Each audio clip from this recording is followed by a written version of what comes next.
इस न्यूक्लियोलस का क्या काम होता है, कोई बता सकता है? ये जो अंदर ऐसे न्यूक्लियोलस है यहां पे, इसका क्या काम होगा?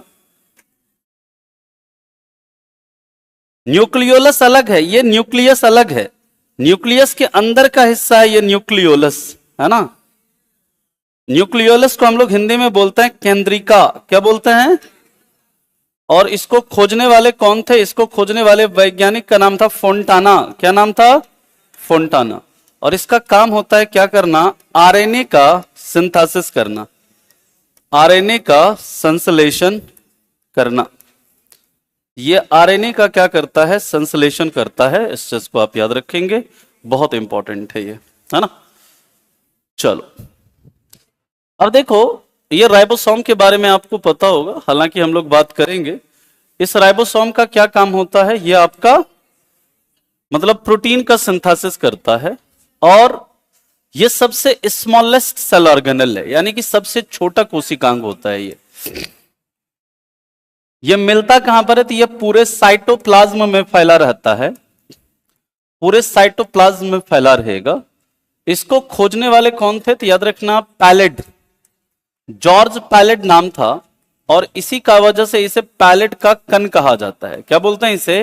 पैलेड पार्टिकल, है ना। और चूंकि ये प्रोटीन का सिंथेसिस करता है राइबोसोम, इसलिए इसे हम लोग क्या प्रोटीन की फैक्ट्री भी बोलते हैं। क्या बोलते हैं? प्रोटीन की फैक्ट्री। लाइसोसोम के बारे में आप लोगों को पता होगा, इसे क्या बोलते हैं? सुसाइड बैग ऑफ सेल, कोशिका की आत्महत्या की थैली, इसी को बोलते हैं कोशिका का परमाणु बम, इसी को बोलते हैं कोशिका के सफाई कर्मी, है ना। इसी को बोलते हैं कोशिका की पाचन थैली। सारा नाम इसी लाइसोसोम का है। कोशिका का एटम बम, कोशिका की आत्महत्या की थैली, कोशिका की पाचन थैली, कोशिका के सफाई कर्मी, है ना। और इसको खोजने वाले वैज्ञानिक का नाम था डी डुवे। और इसका निर्माण कहां पर होता है? इसका निर्माण कौन करता है? याद रखिएगा, इस लाइसोसोम का निर्माण होता है किसके द्वारा? गोल्गी बॉडी के द्वारा। गोल्गी बॉडी या जो गोल्गी काय है, इसके द्वारा क्या होता है? इसका निर्माण होता है ना। बाकी माइटोकॉन्ड्रिया के बारे में अभी हम लोग बात करेंगे, है ना। तो माइटोकॉन्ड्रिया में क्या होता है? सेलुलर रेस्पिरेशन होता है, कोशिकीय श्वसन होता है ना।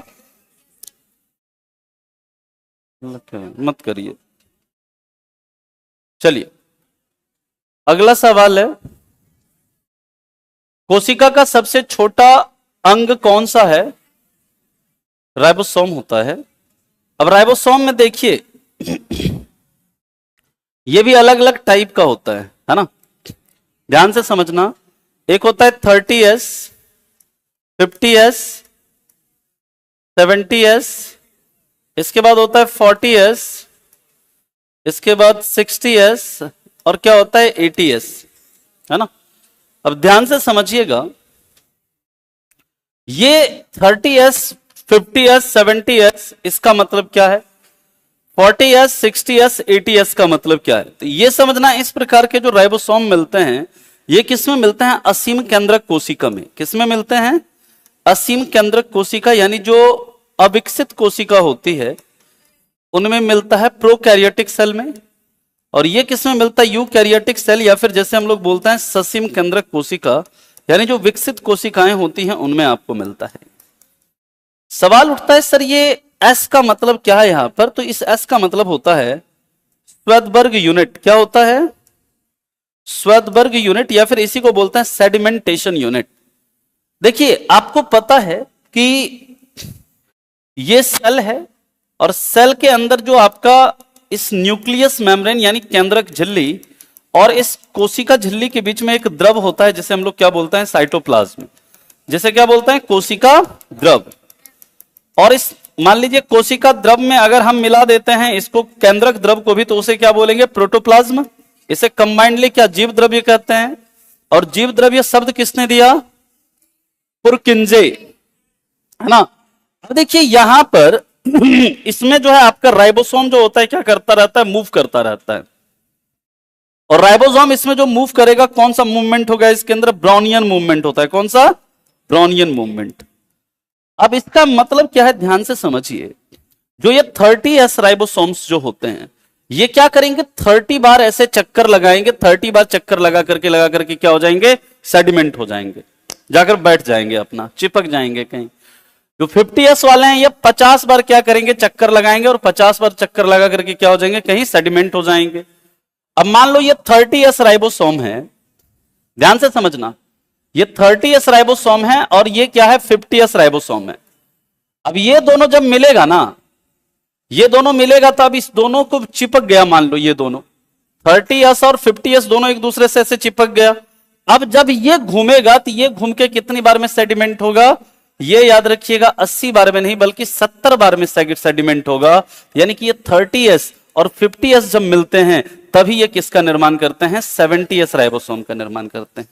आपके एग्जाम में पूछा जाता है कि 70S राइबोसोम का निर्माण किससे मिलकर के होता है, इस दोनों से मिलकर के होता है, ना कि इससे मिलकर के 80S का होता है। सेम यहीं पर यहां पर 40S होगा, 60S, और ये 40S 60S मिलेंगे तो किसका निर्माण करेंगे, 80S का निर्माण करेंगे। मतलब वही है, ये 40 बार ऐसे ऐसे सेडिमेंट होंगे, ये 60 बार ऐसे ऐसे घूमेंगे, और इन दोनों को मिलने के बाद फिर कितनी बार घूमेंगे, वो 80 बार घूमेंगे। आपसे एक तो ये पूछेगा कि 80S राइबोसोम का निर्माण किससे किससे मिलकर के होता है, 70S राइबोसोम का निर्माण किससे किससे मिलकर के होता है। इस S का मतलब क्या है, यूकैरियोटिक सेल में किस प्रकार की राइबोसोम पाई जाती है ना। आपका प्रोकैरियोटिक सेल में किस प्रकार का राइबोसोम मिलता है, इस तरह का सवाल आपसे बनेगा। बाकी गोल्गी बॉडी की बात करें तो गोल्गी बॉडी को खोजने वाले कौन थे, तो याद रखिएगा इसको खोजा था कैमिलो गोल्गी ने। और ये जो गोल्गी बॉडी क्या होता है ना, सेल के अंदर एक तरह का पैकेट है ना। ये क्या करता है, पैकेट में क्या करता है, सामान पैक करता है और सामान को एक जगह से दूसरे जगह तक क्या करता है, पहुंचाने का काम करता है। इसलिए इसे गोल्गी बॉडी को याद रखिएगा 2 नाम से जाना जाता है। एक तो इसे बोलता है पैकेट्स ऑफ सेल या पैकेजिंग बॉडी ऑफ सेल कहते हैं, और दूसरा इसे ट्रैफिक पुलिस ऑफ सेल या ट्रैफिक कंट्रोलर ऑफ सेल भी कहा जाता है। ट्रैफिक पुलिस ऑफ सेल या फिर इसे ट्रैफिक कंट्रोलर ऑफ सेल भी कहा जाता है। इस गोल्गी बॉडी के बारे में ही याद रखिएगा, यही क्या करता है, लाइसोसोम का निर्माण करता है। लेकिन याद रखना, लाइसोसोम का निर्माण ये करेगा, लेकिन लाइसोसोम के अंदर जो कुछ एंजाइम्स होता है, लाइसोसोम को क्यों बोलते हैं हम लोग सुसाइड बैग ऑफ सेल, क्योंकि ये जो लाइसोसोम है ना, याद रखिएगा इस लाइसोसोम के अंदर कुछ हाइड्रोलाइटिक एंजाइम होता है। ध्यान से समझना, इंपॉर्टेंट है। लाइसोसोम के अंदर क्या होता है, कुछ हाइड्रोलाइटिक एंजाइम होता है, और ये क्या करता है, उस एंजाइम को सिक्रेट करता रहता है, स्रावित करता रहता है, जिससे कि जो पुरानी प्रोटोप्लाज्म है, जो ओल्ड प्रोटोप्लाज्म वगैरह होता है, उसको क्या करता है, वो इनगल्फ कर जाता है, यानी खा जाता है।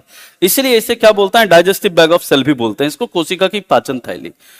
अब ये कई बार क्या होता है ना, जब मान लीजिए ज्यादा प्रोटोप्लाज्म हो गया, यानी सेल है, सेल के अंदर ये जो जीव द्रव्य हैं काफी पुराने हो गए, अब इससे क्या हो सकता है, आपको बीमारी वगैरह हो सकता है। तो ये क्या करेगा, ये करेगा, करे नहीं चलो इसको पूरे को खाना है, तो ये क्या करेगा, खुद ही ब्लास्ट हो जाएगा। क्या करेगा, खुद ही ब्लास्ट हो जाएगा, और इसके अंदर जितना एंजाइम है सबको क्या करेगा, ये निकाल के उसको पूरा का पूरा इनगल्फ कर जाएगा, पूरा का पूरा उसको क्या करेगा, साफ कर देगा। ठीक, इसलिए इसे क्या बोलते हैं, सुसाइड बैग ऑफ सेल, यानी कि उसको नष्ट करने के लिए अपने आप को ही क्या कर लेता है, कई बार खत्म कर लेता है। अब देखिए, ये जो लाइसोसोम के अंदर ये जो एंजाइम है, इस एंजाइम का निर्माण किसके द्वारा होता है, तो इसके लिए एक अलग से क्या होता है, हमारे सेल के अंदर एक क्या होता है, सेल ऑर्गेनल होता है, जिसे हम लोग बोलते हैं एंडोप्लाज्मिक रेटिक्यूलम, या फिर इसे कहते हैं अंतःप्रद्रवयी जालिका। अंतःप्रद्रवयी जालिका। अब ये जो अंतःप्रद्रवयी जालिका होती है ना, ये भी 2 प्रकार का होता है, एक होता है स्मूथ, एक होता है रफ। ध्यान से समझना, स्मूथ वाला जो होता है चिकना होता है, एकदम चिकना होगा। तो अब वहां पर देखिए राइबोसोम जैसे इसमें घूम रहा है, तो ये जो है ना स्मूथ वाले पे जाकर के चिपकेगा क्या, नहीं चिपकेगा। जो रफ होगा, ऐसे भी याद रखिएगा, रफ आर से रफ है और आर से ही क्या होता है, राइबोसोम, है ना। तो ये जो आर से रफ और आर से राइबोसोम, तो याद रखिएगा ये रफ वाला जो आपका एंडोप्लाज्मिक रेटिकुलम होता है, यानी खुरदुरी अंतःप्रद्रवयी जालिका जो होती है, इसमें क्या मिलता है, राइबोसोम मिलेगा। इसमें क्या मिलेगा, राइबोसोम। और यही क्या करता है आपका, ये प्रोटीन का सिंथेसिस करता है, और उसी प्रोटीन से आप लोगों को पता है जितने भी एंजाइम्स होते हैं वो किससे मिलकर के बने होते हैं, प्रोटीन से मिलकर के बने होते हैं। यानी ये जो इसके अंदर एंजाइम है उसका निर्माण किसके द्वारा होता है, इस रफ ईआर के द्वारा होता है। यानी कि किसके द्वारा, इस खुरदुरी अंतःप्रद्रवयी जालिका के द्वारा होता है। तो इतने प्रकार के सवाल आपसे यहां से बन सकते हैं। अगर आपसे पूछे लाइसोसोम का निर्माण कौन करता है, गोल्गी बॉडी, उसके अंदर जो एंजाइम है उसका निर्माण कौन करता है, एंडोप्लाज्मिक रेटिकुलम। जैसे इसे बोलते हैं ट्रैफिक पुलिस ऑफ सेल, और इस एंडोप्लाज्मिक रेटिकुलम को क्या बोलते हैं पता है, इसे कहते हैं सेलुलर हाईवे, कोशिकीय हाईवे कहते हैं इसको। इसको क्या कहा जाता है, सेलुलर हाईवे, है ना, कोशिकीय राजपथ कहते हैं इसको, याद रखिएगा इस चीज को। ठीक है, चल अब हम लोग बात करते हैं इसके आगे, माइटोकॉन्ड्रिया पे भी हम आगे चर्चा करेंगे। यहां तक किसी को कोई डाउट? नेक्स्ट है, कोशिका सिद्धांत किसने प्रतिपादित किया, समझिए। कोशिका को खोजा किसने, तो आपको पता है रॉबर्ट हुक ने 1665 में खोजा, है ना, कॉर्क के छाल में खोजा। ठीक है, इन्होंने लेकिन जो कोशिका खोजा था वो नॉन लिविंग सेल था, ठीक है, मृत कोशिका थी। और 1674 में सबसे पहले लिविंग सेल को खोजा किसने, लिवनहॉक ने। किसमें खोजा, तो याद रखना एक जीवाणु था जिसका नाम था माइकोप्लाज्मा।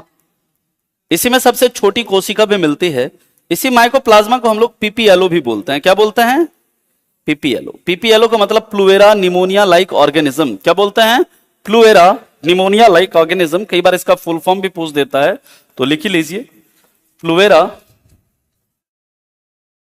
Pneumonia like organism.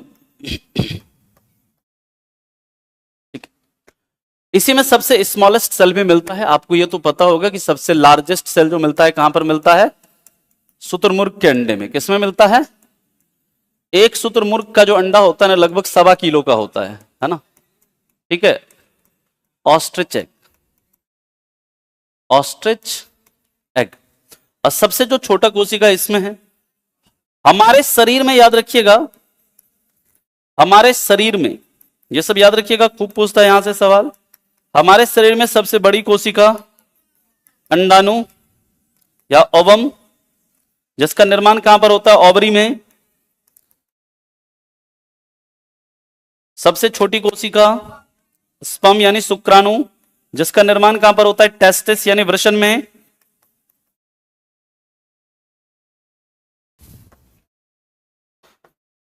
और याद रखिएगा तीसरा सबसे लंबी कोशिका न्यूरॉन, सबसे लंबी कोशिका न्यूरॉन। ठीक, और न्यूरॉन से आपको याद रखना है कि जो इसमें हमारा हेल्प कौन करता है, सोडियम और पोटेशियम, ये तो जानते हैं। न्यूरॉन में जो मतलब आपका इंफॉर्मेशन फ्लो होता है ना, उसमें सोडियम पोटेशियम हेल्प करता है। कई बार आपसे सवाल देखिए पूछ सकता है कि जैसे दांतों में जो सेंसिटिविटी हो जाती है, होती है ना, कि ठंडा पानी पीछे एकदम कनकनाक लगता है ना, या एकदम कोई चीज में दांत में एकदम क्या होता है, जो मतलब हाँ ठंडा पानी पीजिए या कुछ आइसक्रीम वगैरह खाइए एकदम कनकनाने लगता है। तो सेंसिटिविटी को दूर करने के लिए, दांतों की सेंसिटिविटी को दूर करने के लिए आपसे पूछा जाता है कि टूथपेस्ट में किस चीज का यूज करते हैं। तो याद रखिएगा दांतों में सेंसिटिविटी को दूर करने के लिए टूथपेस्ट में मिलाया जाता है क्या, KNO3। क्या मिलाते हैं, KNO3, पोटेशियम नाइट्रेट, क्योंकि यहां पर देखिए क्या है, पोटेशियम है, तो इसका यूज करते हैं। इस चीज को याद रखेंगे, पूछा जाता है यह सवाल आपसे, पोटेशियम नाइट्रेट का यूज करते हैं। चलो, तो इसके बाद हम लोग न्यूरॉन के स्ट्रक्चर के बारे में भी बात करेंगे। लेकिन देखो, इसके बाद आप लोग जैसे कुछ पॉइंट्स लिख लीजिएगा जहां से आपसे सवाल बनता है कि राष्ट्रीय कोशिका विज्ञान केंद्र, ये तो आपको पता होगा किधर है, राष्ट्रीय कोशिका विज्ञान केंद्र, यह है आपका पुणे में, है ना। इसके बाद एक है centre for cellular and molecular biology, centre for cellular and molecular biology, ये कहां पर है, यह है याद रखिएगा हैदराबाद में, हैदराबाद। अरे भाई हिंदी में मना लिख देते हैं, रुक जाओ। केंद्रीय कोशिका, ऐसे हिंदी में ये नहीं होगा इसका। सेंटर फॉर, रुक जाओ रुक जाओ,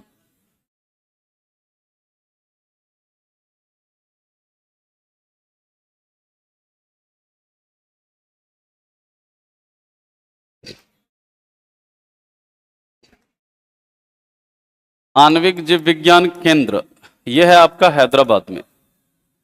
इसके बाद याद रखिएगा, अगर आपसे पूछा जाए कि कोशिका का अध्ययन क्या कहलाता है, ये तो पता है आपको, साइटोलॉजी, ठीक है,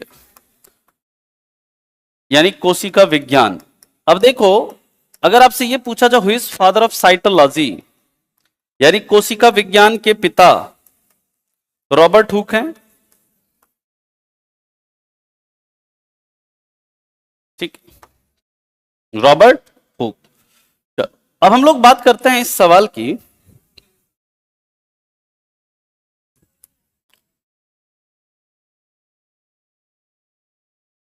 इसका क्वेश्चन मिला हुआ है ना तुम लोगों को?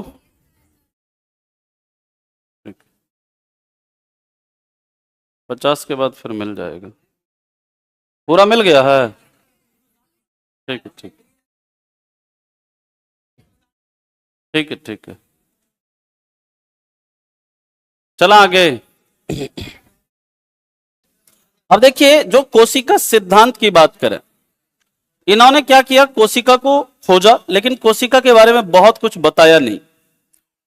उसके बाद स्लाइडेन और स्वान आते हैं 1839 में, और 1839 में ये स्लाइडेन और स्वान क्या कहते हैं, सुन लीजिएगा। ये कहते हैं कि कोई भी कोशिका हो, चाहे एनिमल हो, चाहे प्लांट हो, चाहे जंतु हो या पादप हो, वो किससे मिलकर के बने होते हैं, एक या एक से अधिक कोशिका से मिलकर बनते हैं।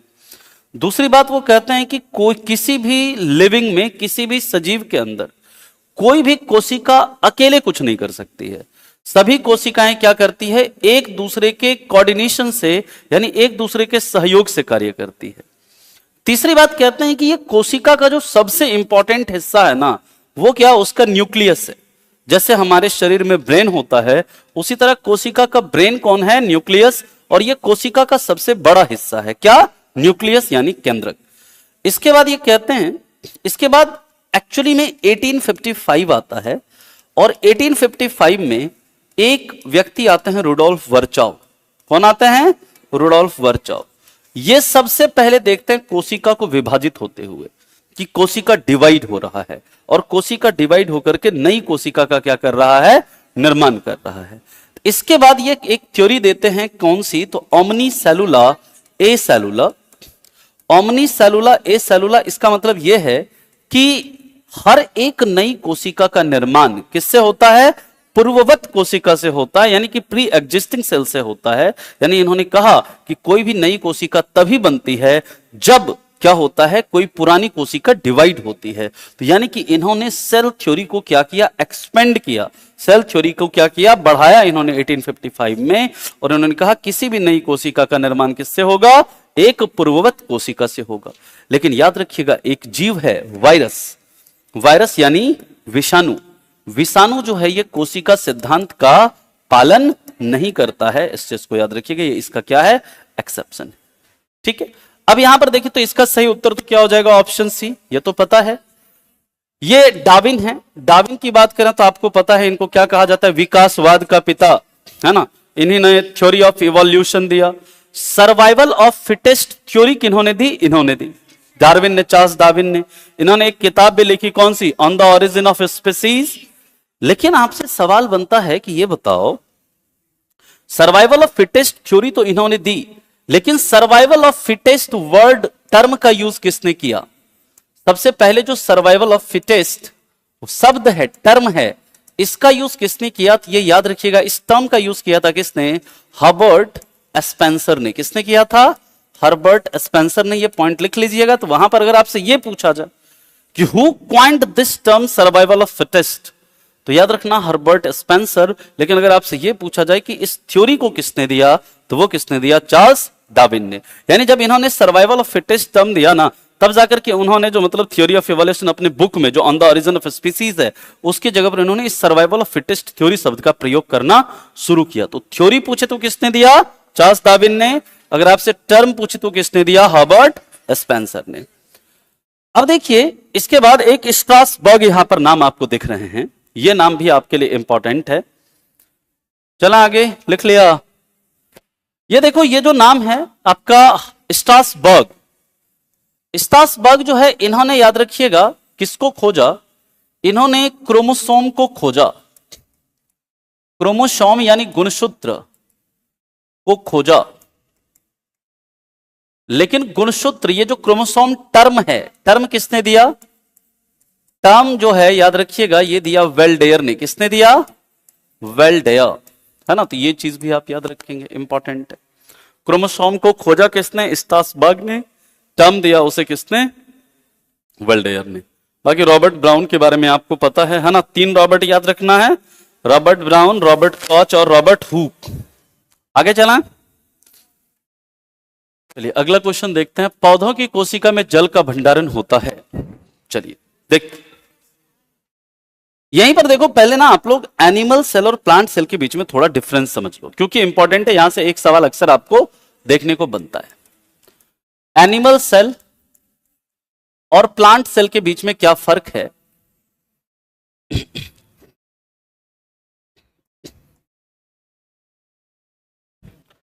एनिमल सेल जो होता है ना, याद रखिएगा इसका जो शेप होता है वो कैसा होता है? इरेग्युलर होता है। इरेग्युलर शेप का कोई निश्चित शेप नहीं होता। जैसे कि हमारी न्यूरॉन कोशिकाएं हैं, लंबी हैं। मसल कोशिकाएं हैं, वो तो रेक्टेंगुलर हैं, है ना। जो आपका ओवम है वो स्फेरिकल है। आरबीसी का अलग शेप है ना। कोई पर्टिकुलर शेप नहीं होता। लेकिन जो प्लांट सेल होता है ना, ये नॉर्मली क्या होता है आपका, ज्यादातर जो होता है कैसा? रेक्टेंगुलर शेप का होता है। कैसा होता है? रेक्टेंगुलर शेप का होता है।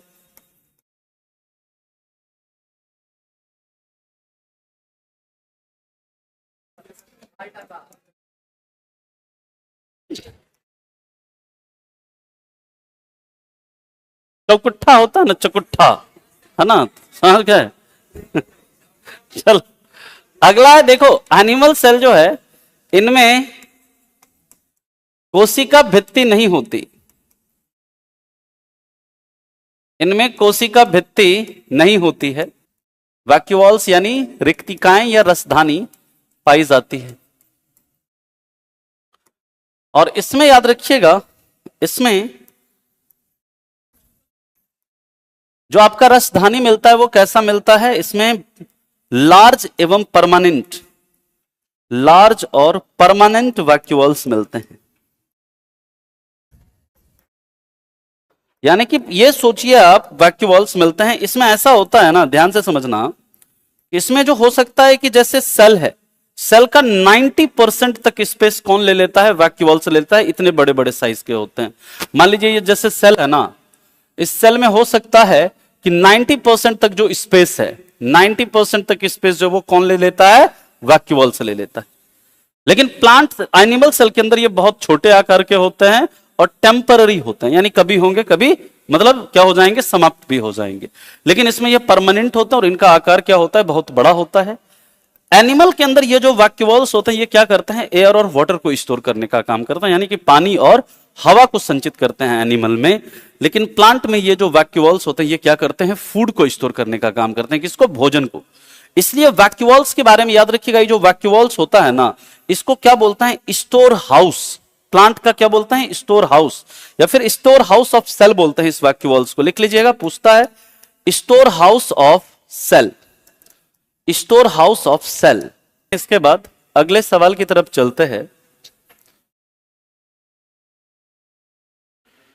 जैव कोशिका का कौन सा भाग को ऊर्जा गृह कहते हैं?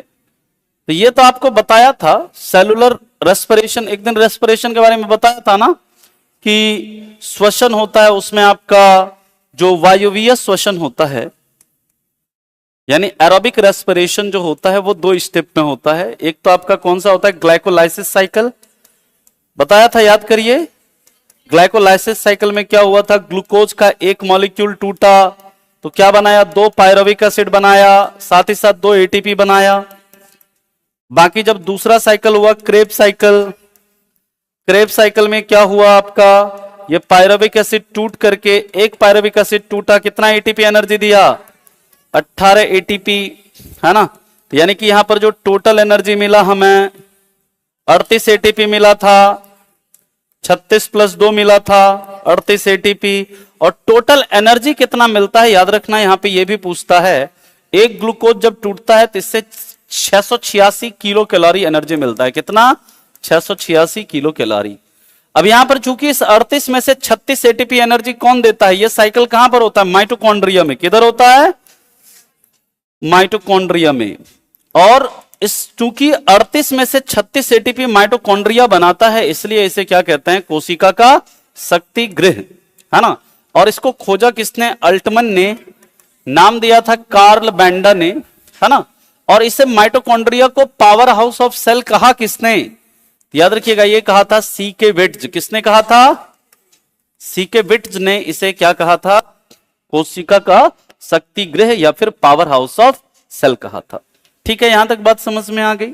चलिए अब इसके बाद एक चीज याद रखिएगा, हमारे कोशिका के अंदर 3 कोशिकांग ऐसे हैं, हालांकि अब आपको पता याद हो गया होगा, एक तो माइटोकॉन्ड्रिया, एक न्यूक्लियस और एक प्लास्टिड। इनका अपना खुद का क्या होता है, डीएनए होता है, खुद का अपना क्या होता है, प्रोटीन होता है। और ये अपने खुद के मतलब उसका क्या करता है, मतलब खुद का राइबोसोम, खुद का डीएनए होता है, तो ये खुद के प्रोटीन का निर्माण कर लेते हैं। और इन सब पर कैसा मेम्ब्रेन होता है, दोहरी झिल्ली होता है, यानी डुअल मेम्ब्रेन होता है इन पर, है ना। ये 3 चीज याद रखिएगा, इंपॉर्टेंट है। आगे चला हम लोग, प्रोटीन संश्लेषण का अंगक कहलाता है, ये तो बहुत आसान है, क्या कहलाता है, प्रोटीन, राइबोसोम, है ना। बाकी इसके बारे में और जो भी बातें थी वो हम लोगों ने, इंफॉर्मेशन था उसके बारे में जान लिया। प्रोटीन जो बना होता है किससे बना होता है, अमीनो एसिड से, है ना, अमीनो एसिड से बना हुआ होता है। और प्रोटीन टर्म किसने दिया था, या प्रोटीन को खोजा किसने था, याद रखिएगा, खोजने वाले थे जे बर्जेलियस, है ना।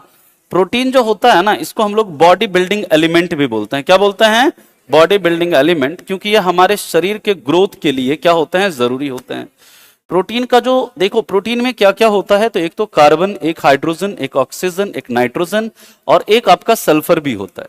सल्फर कितना होता है, 4% होता है ना। और प्रोटीन की बात करें तो प्रोटीन के जो सबसे ज्यादा मात्रा में जो प्रोटीन मिलता है ना, वो मिलता है किसमें, सोयाबीन में, ये तो पता है आपको, है ना। इसके बाद इसके अच्छे सोर्स हैं दाल, अंडा, मांस, है ना। इसके बाद एक याद रखिएगा, मशरूम। मशरूम जो है ये भी आपका प्रोटीन का क्या है, उत्तम सोर्स है ना। दूध वगैरह जो है ये सब, है ना। और केंद्रीय दलहन अनुसंधान संस्थान कहां पर है, कानपुर में है। किधर है, कानपुर में, ठीक है। अब प्रोटीन की कमी हो जाती है तो आपको पता है क्या होता है, एक बीमारी होती है मरासमस,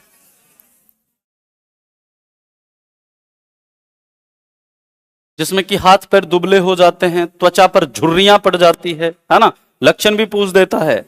और दूसरा होता है क्वासी यॉर्कर, इसमें क्या होती है, मांसपेशियां ढीली हो जाती है, जो आपका पेट है बाहर निकल जाता है ना। ये जनरली बच्चों में ये बीमारी देखने को मिलती है। चलिए अगले सवाल पर चलते हैं, ट्रैफिक पुलिस कोशिका के किस अंग को कहा जाता है, आसानी है, किसे कहेंगे, गोल्गी काई को, ठीक है। इसी को पैकेट्स ऑफ सेल या पैकेजिंग बॉडी ऑफ सेल भी कहते हैं। अगला है, निम्न में से किस कोशिकांग को कोशिका की आत्महत्या की थैली के रूप में जानते हैं, तो लाइसोसोम, इसी को कोशिका की पाचन थैली,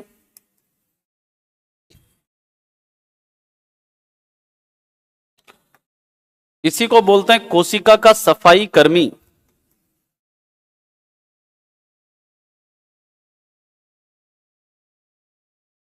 और पृथ्वी के सफाई कर्मी किसे कहे जाते हैं, सिर्फ कवक, क्या, जीवाणु एवं कवक, इन्हें कहते हैं पृथ्वी के सफाई कर्मी। कोशिका का परमाणु बम,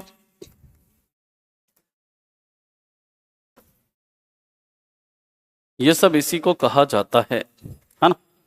चलिए सेंट्रोसोम की बात करें तो सेंट्रोसोम का खोज किसने किया? तो याद रखिएगा इसको खोजने वाले थे टी बवेरी। टी बवेरी। और ये क्या करता है? तो याद रखिएगा ये स्पिंडल तंतु का निर्माण करता है। स्पिंडल तंतु या फिर इसे बोलते हैं स्पिंडल फाइबर। क्या हुआ? सेंट्रोसोम नहीं नहीं, ये मेम्ब्रेन नहीं होता है ना? नहीं नहीं, मेम्ब्रेन इसमें होता है, झिल्ली रहित जो होता है ना वो राइबोसोम होता है, राइबोसोम। ये स्पिंडल तंतु का निर्माण करते हैं। और याद रखिएगा ये स्पिंडल तंतु का काम क्या होता है? ये सेल डिवीजन में हेल्प करता है। किसमें हेल्प करता है? सेल डिवीजन में हेल्प करता है।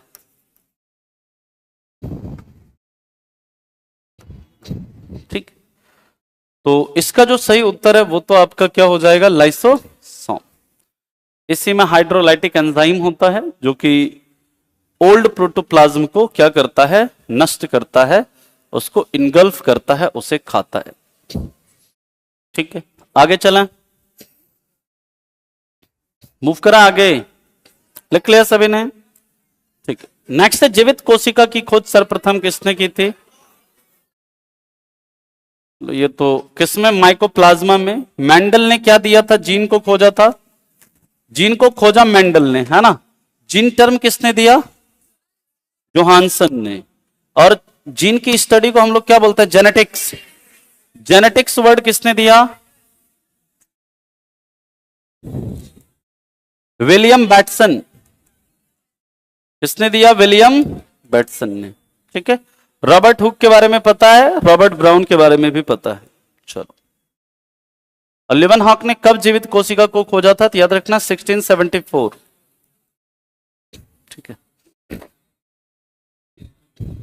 कोशिका विभाजन का कौन सा चरण सबसे लंबा है? देखो, अब देखिए आ रहे अभी, है ना? कोशिका विभाजन जो होता है ना, याद रखिएगा उसमें अलग अलग फेज होते हैं। क्या क्या फेज होता है देखते हैं, उसके लिए अभी आपको चित्र दिखाएंगे। लेकिन कोशिका विभाजन में याद रखना एक होता है आपका साइटोकाइनेसिस। साइटोकाइनेसिस कई बार ये टर्म का मतलब पूछ देता है। याद रखना इसमें किसका विभाजन होता है? इसमें साइटोप्लाज्म का विभाजन होता है। किसका? इस वर्ड का मतलब पूछ देता है कई बार। और एक होता है कैरियोकाइनेसिस होता है। क्या होता है? कैरियोकाइनेसिस। ये काइनेसिस होगा, साइटोकाइनेसिस, कैरियोकाइनेसिस। कैरियो जो वर्ड होता है ना, याद रखना कैरियन। कैरियन का मतलब ही क्या होता है? केंद्रक। क्या होता है इसका मतलब? केंद्रक यानी न्यूक्लियस। और इसमें किसका विभाजन होता है कैरियोकाइनेसिस में? तो याद रखना इसमें न्यूक्लियस का यानी कि केंद्रक का डिवीजन होता है, केंद्रक का विभाजन होता है। अब देखिए यहां पर जब हम लोग बात करते हैं सेल डिवीजन की, तो सेल डिवीजन के ना डिफरेंट डिफरेंट क्या हैं? फेज हैं। तो उसको हम लोग एक चित्र के द्वारा समझते हैं, फिर इस सवाल पर आते हैं, है ना?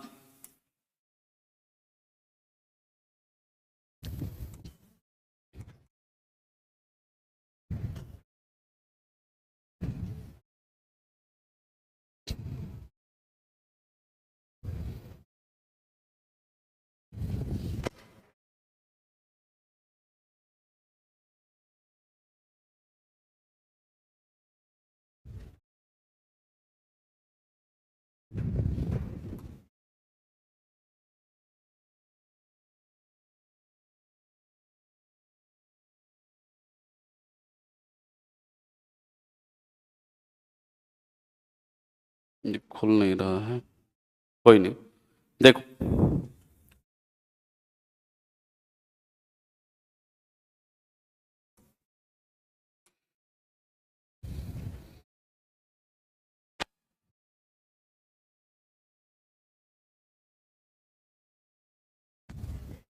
ये देखो सेल साइकिल होता है। सेल साइकिल क्या होता है? तो यहां पर आपका सेल साइकिल में एक होता है आपका G1 फेज, है ना?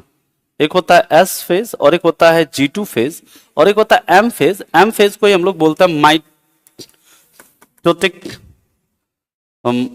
माइटोसिस फेज, है ना?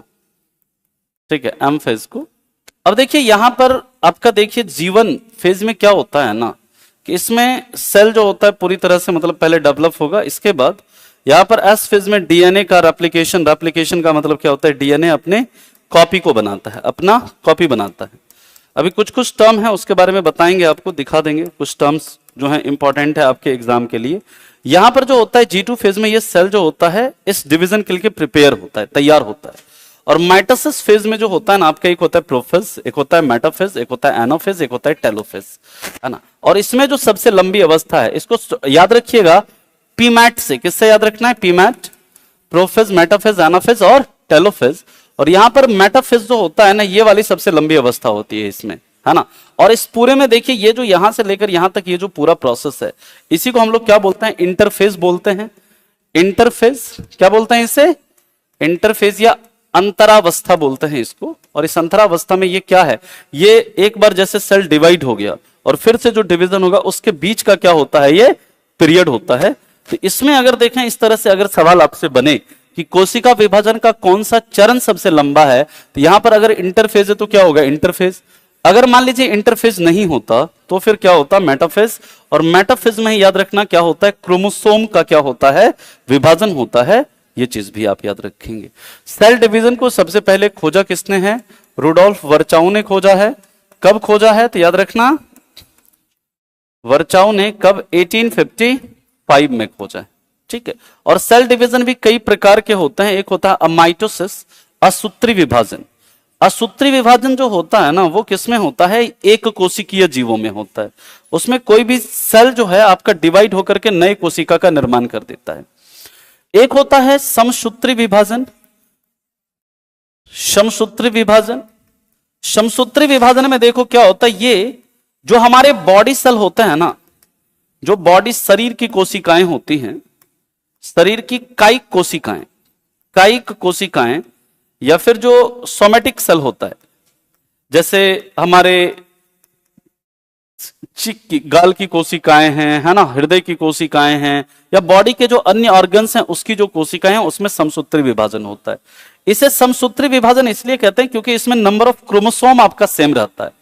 यहां पर एक सेल जब डिवाइड होता है तो वो कितने डॉटर सेल का निर्माण करता है? 2 डॉटर सेल का निर्माण करता है। और एक होता है आपका अर्धसूत्री विभाजन। अर्धसूत्री विभाजन जो होता है इसमें एक्चुअली क्या होता है, कोशिकाओं की संख्या जो होती है ना वो मतलब 4 हो जाती है, लेकिन जो आपका गुणसूत्र है, गुणसूत्र की संख्या क्या हो जाती है? आधी हो जाती है। और ये किसमें होता है? ये होता है लिंग कोशिकाओं में। लिंग कोशिका यानी कि आपका जैसे स्पर्म है ना, ओवम है, उसमें जो डिवीजन होगा कैसा होगा? अर्धसूत्री विभाजन। इसमें एक सेल डिवाइड होकर के 4 नई कोशिकाओं का निर्माण करेगा, लेकिन यहां पर गुणसूत्रों की संख्या क्या रह जाती है? आधी रह जाती है। इस चीज को आप याद रखेंगे। तो असूत्री विभाजन एक कोशिकीय जीवों में होता है ना। अर्ध जो समसूत्री विभाजन होता है हमारे बॉडी के अन्य सेल में, जो सोमेटिक सेल्स होते हैं उनमें होता है। और जो लिंग कोशिकाएं होती हैं उसमें कौन सा विभाजन होता है? अर्धसूत्री विभाजन होता है। इसमें एक कोशिका डिवाइड होकर के 2 डॉटर सेल का निर्माण करेगी। क्रोमोसोम की संख्या में कोई बदलाव नहीं होता है। यहां पर जो है आपका अर्धसूत्री विभाजन में एक कोशिका डिवाइड होगी तो 4 डॉटर सेल का निर्माण होगा, लेकिन यहां पर गुणसूत्रों की संख्या क्या रह जाएगी? आधी रह जाएगी। इस चीज को याद रखेंगे। तो अब हम लोग चलते हैं इसके बाद अगले सवाल पर, नेक्स्ट क्वेश्चन की बात करते हैं। कह रहा भारतीय कोशिका विज्ञान के रूप में किसे जाना जाता है? भारतीय कोशिका विज्ञान के पिता के रूप में याद रखिएगा ये कहा जाता है किसको? अरुण कुमार शर्मा को। हरगोविंद खुराना की बात करें तो इन्होंने दोस्तों जेनेटिक कोड दिया। इन्होंने सबसे पहले कृत्रिम जीन का संश्लेषण किया, ठीक है। इसके लिए इनको नोबेल प्राइज वगैरह भी दिया गया था, है ना, मतलब मेडिसिन में, है ना, इनको नोबेल प्राइज भी दिया गया था। लेकिन यहां पर आपको याद रखना है भारतीय कोशिका विज्ञान के पिता कौन है? अरुण शर्मा है। अब देखिए एक टर्म याद रखिएगा, जैसे हालांकि ये मैंने आपको पहले भी लिखाया होगा, एक होता है ट्रांसक्रिप्शन, लिखाया हुआ है पहले भी शायद। ट्रांसक्रिप्शन का मतलब क्या होता है? जब आपका डीएनए से किसी के आरएनए का पता लगाते हैं, है ना। इसके बाद रिवर्स ट्रांसक्रिप्शन, है ना, आरटी। रिवर्स ट्रांसक्रिप्शन का मतलब जब आरएनए से डीएनए का पता लगाया जाए। इसके बाद होता है एक डुप्लीकेशन या रेप्लिकेशन, डुप्लीकेशन या फिर इसी को क्या बोलता है, रेप्लिकेशन। इसमें जब डीएनए अपना फोटोकॉपी बनाता है, डीएनए जब मतलब डीएनए में ही कन्वर्ट होता है, यहां से खूब सवाल बनता है आपके पेपर में। और याद रखना, एक होता है ट्रांसलेशन। ट्रांसलेशन, ट्रांसलेशन में क्या होता है, इससे आरएनए जो है किसमें कन्वर्ट होता है, प्रोटीन में कन्वर्ट होता है ना। और एक होता है म्यूटेशन। म्यूटेशन यानी उत्परिवर्तन। उत्परिवर्तन या जब कोई किसी भी कोशिका के जीन में कोई चेंज होता है ना, तो उसे क्या बोलते हैं, म्यूटेशन कहते हैं। और यहां से आप ये याद रखना कि म्यूटेशन जैसे हिंदी में बोलते हैं उत्परिवर्तन, क्या बोलते हैं, उत्परिवर्तन को खोजने वाले कौन थे, तो इसकी खोज करी थी किसने, ह्यूगो डिब्रीज। किसने करी थी, ह्यूगो डिब्रीज ने। लेकिन आपसे यह पूछा जा सकता है किस प्लांट पर की थी। एक प्लांट था इवनिंग प्राइमरोज। क्या नाम था, इवनिंग प्राइमरोज। जब बहुत देखिए फैक्चुअल सवाल बनता है ना, तो आपसे ये सब सवाल बन सकता है। ये तो खैर कई बार पूछा गया कि म्यूटेशन को किसने खोजा है, तो म्यूटेशन को खोजा है किसने, याद रखिएगा, ह्यूगो डिब्रीज ने। म्यूटेशन का मतलब क्या होता है, किसी कोशिका के जीन में क्या हो जाना, ऑटोमेटिक कुछ मतलब क्या हो जाना, चेंजेस हो जाना, उसी को बोलते हैं उत्परिवर्तन। चलें आगे।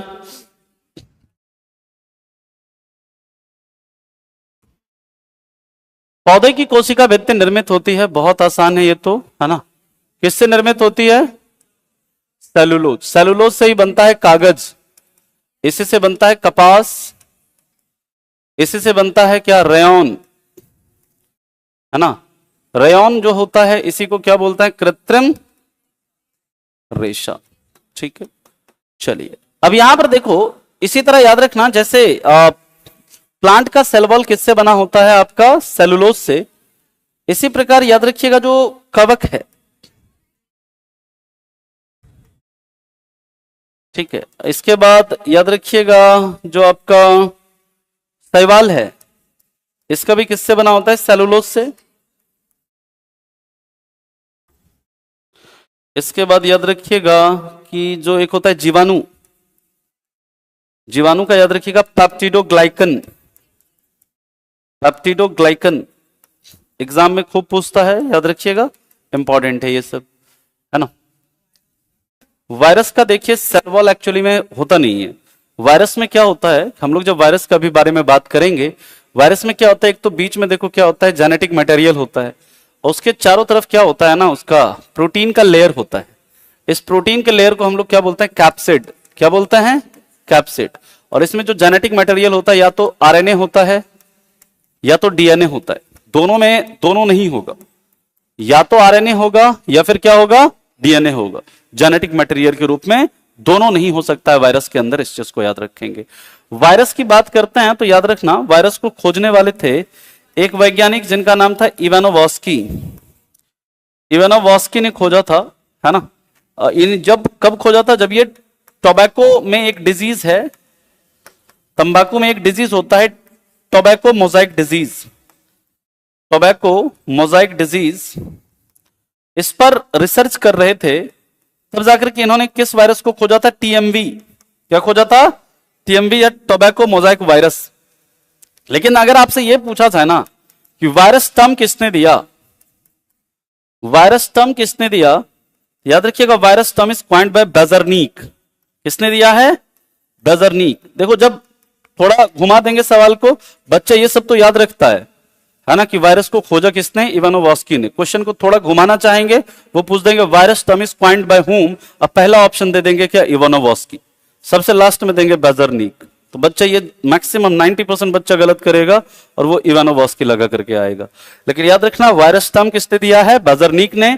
जैसे बैक्टीरिया को खोजा किसने, एंटनी वॉन लीवनहॉक ने। बैक्टीरिया टर्म किसने दिया, एरेनबर्ग ने। किसने दिया, एरेनबर्ग ने। बात समझ में आ गई। चलिए अब हम लोग बात करते हैं इसके बाद, कवक की कोशिका भित्ति निम्न में से किसमें निर्मित होती है, तो आसान ही है, काइटिन। अच्छा, हमारे शरीर में वसा किस उत्तक में स्टोर होता है, हमारे शरीर के अंदर जो वसा है वो स्टोर होता है कहां पर, एडिपोज टिश्यू में। याद रखना, हिंदी में इसे वसामय उत्तक कहते हैं, लेकिन आपके एग्जाम में एडिपोज टिश्यू ही लिखा रहेगा। वसामय उत्तक। और ये वसामय उत्तक जो है इसको क्या कहा जाता है, इसको हम लोग बोलते हैं फैट डिपो। क्या बोलते हैं, फैट डिपो। ये रहता कहां पर है, हमारे स्किन के नीचे। किधर रहता है सर, स्किन के नीचे। ठीक है, सही उत्तर है इसका ऑप्शन बी, काइटिन। और फंजाई की स्टडी को क्या बोलते हैं, माइकोलॉजी, है ना। फंजाई की जो स्टडी होती है उसे क्या बोलते हैं, माइकोलॉजी। फंजाई अपने फूड को किस फॉर्म में स्टोर करते हैं, अरे कवक अपने भोजन को किस रूप में स्टोर करते हैं, ग्लाइकोजन। ग्लाइकोजन। जो एकमात्र यूनिसेलुलर फंजाई कौन सा है, एकमात्र एक कोशिकीय फंजाई, यीस्ट। कौन है जी, खमीर। और ये कैसे रिप्रोड्यूस करता है, बडिंग किससे, मुकुलन से, मुकुलन द्वारा। मशरूम भी क्या एक प्रकार का कवक ही है ना जी।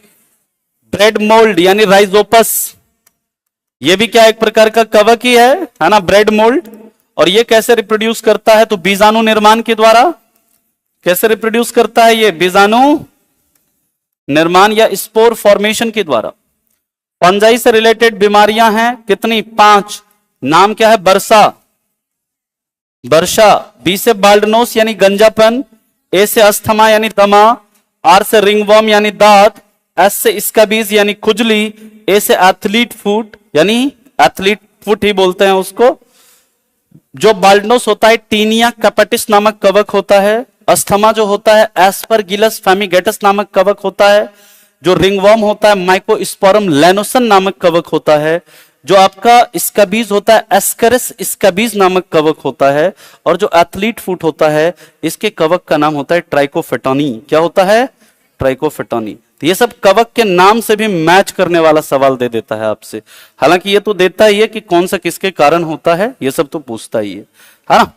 आगे चला हम लोग, नेक्स्ट है अगला सवाल, केंद्रक विभाजन, यही है ना।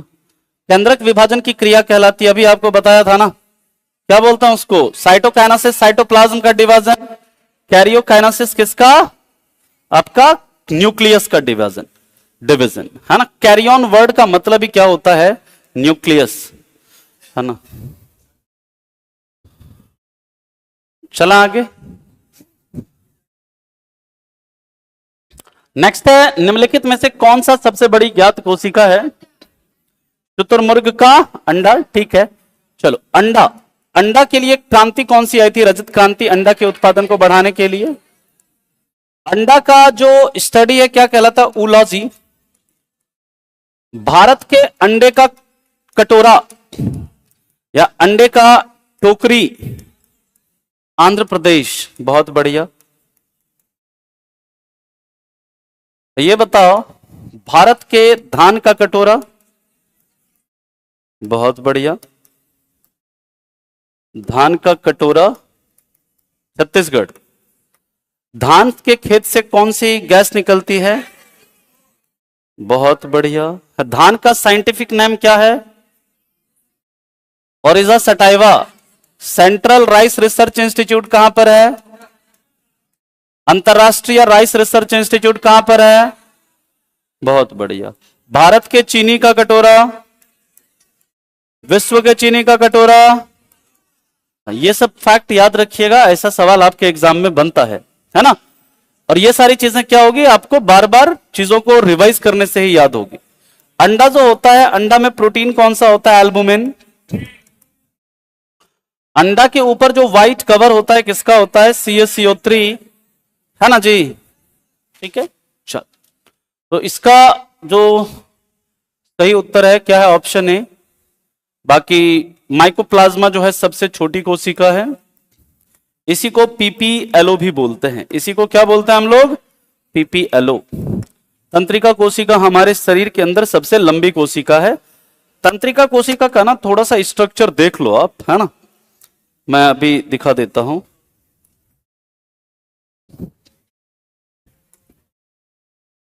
और इसके स्ट्रक्चर का जो पर्टिकुलर जो फंक्शन है ना, ये देख लीजिएगा, न्यूरॉन्स डायग्राम।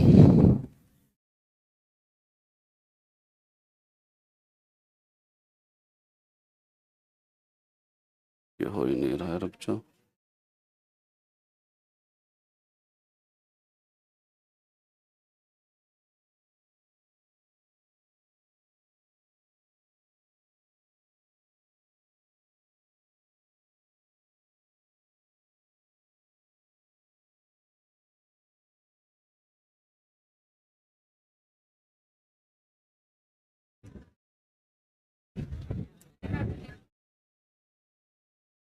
कोई बढ़िया सा चित्र दिखे तभी तो बताऊं। चलो समझ लो।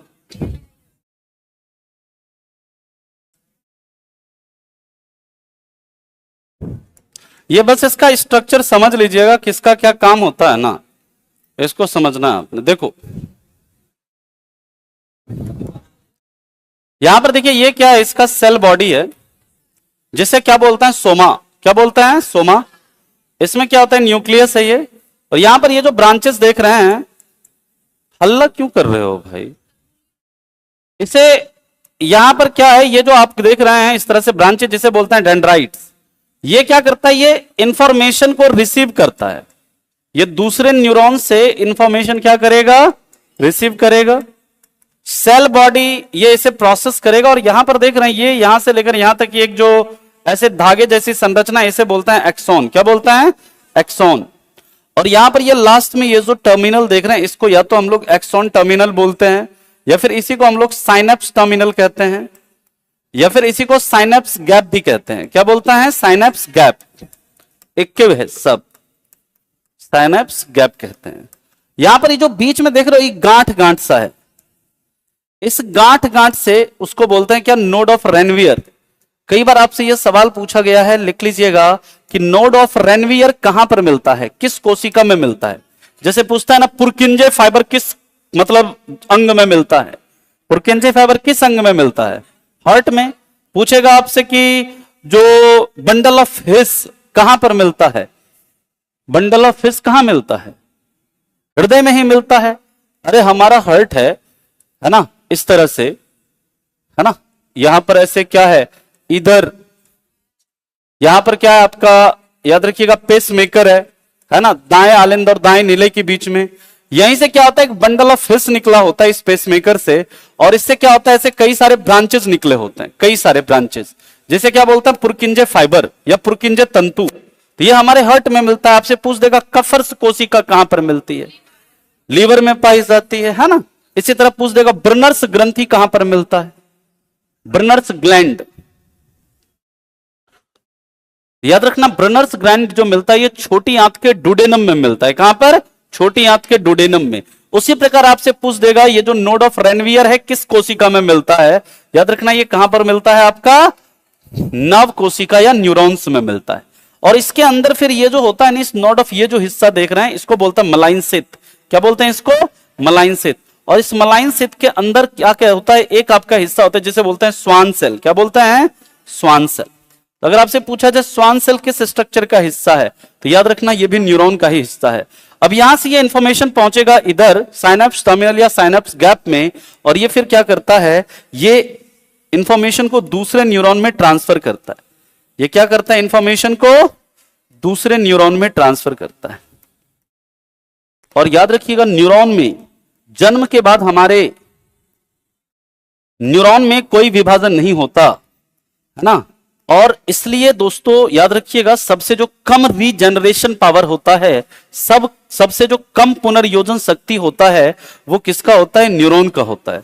अगर न्यूरॉन का ही डेथ हो जाता है ना, उसी को कहा जाता है बायोलॉजिकल डेथ ऑफ पर्सन, यानी किसी भी मतलब जीव की, किसी भी मनुष्य की जैविक मृत्यु बोलते हैं। क्या बोलते हैं, किसी भी व्यक्ति की जैविक मृत्यु। तो आपका इंफॉर्मेशन कैसे जाएगा, इधर डेंड्राइट से किसकी तरफ जाएगा, एक्सॉन टर्मिनल की तरफ जाएगा। ऐसा नहीं कि एक्सॉन से डेंड्राइट की तरफ जाएगा, क्योंकि ये क्या करेगा, इंफॉर्मेशन को रिसीव करेगा, और ये क्या करेगा, इंफॉर्मेशन को ट्रांसफर करेगा। बस इसका ये याद रखिएगा, पूछता है पेपर में आपसे। नेक्स्ट है, कोशिका के अंदर अनुवांशिक पदार्थ होता है डीएनए, कार्बन, प्रोटीन, आरएनए। तो देखिए अनुवांशिक पदार्थ जो होता है वो क्या होता है, आपका डीएनए। डीएनए का जो सबसे बेसिक यूनिट होता है, याद रखिएगा, जीन। जीन जो सबसे बेसिक यूनिट है, जीन जब आपका मिलता है तो क्या बनाता है, डीएनए बनाता है। और डीएनए जब मिलते हैं तो क्या बनते हैं, क्रोमोसोम बनते हैं। क्या बनते हैं, क्रोमोसोम, गुणसूत्र बनते हैं। डीएनए का पूरा मतलब क्या है, याद रखिएगा, इसका पूरा मतलब है deoxy ribonucleic acid. Ribonucleic acid. अगर आपसे पूछा जाए कि डीएनए को खोजा किसने या आरएनए को खोजा किसने, तो याद रखिएगा किसने खोजा, वॉटसन एंड क्रिक ने। याद रखिएगा, नहीं, मिस्टर फ्रेडरिक ने। मिस्टर फ्रेडरिक ने क्या किया, डीएनए और आरएनए को खोजा। या फिर कई बार आपसे पूछ देगा, डीएनए आरएनए नहीं पूछेगा, पूछ देगा न्यूक्लिक एसिड को किसने खोजा। तो न्यूक्लिक एसिड को खोजने वाले कौन थे, मिस्टर फ्रेडरिक। लेकिन जो डीएनए है इसका द्विगुणित संरचना जो है इसको खोजने वाले थे वॉटसन एंड क्रीक। और यहां पर डीएनए के अंदर जो दोस्तों सुगर होता है, इसमें क्या होता है, एक तो सुगर होता है, कौन सा सुगर होता है, डीऑक्सीराइबोज। डीऑक्सी क्या होता है, राइबोज सुगर। और ये किस प्रकार का सुगर है, पेंटोज सुगर है। कैसा सुगर है ये, पेंटोज सुगर है। यानी कि इसमें कार्बन के कितने, 5 अणु हैं इसमें, पेंटोज सुगर बोलते हैं इसको। इसके बाद इसमें क्या होता है, डीएनए में नाइट्रोजनी क्षार होता है। क्या होता है डीएनए में, डीएनए और आरएनए के बारे में जान ही लीजिए यहां पे थोड़ा सा, है ना।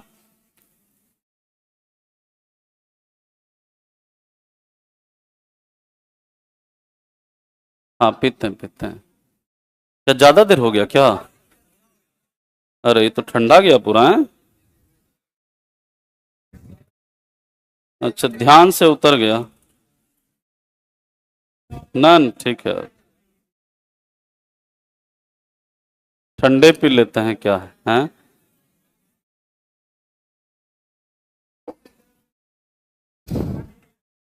ना नहीं ठीक।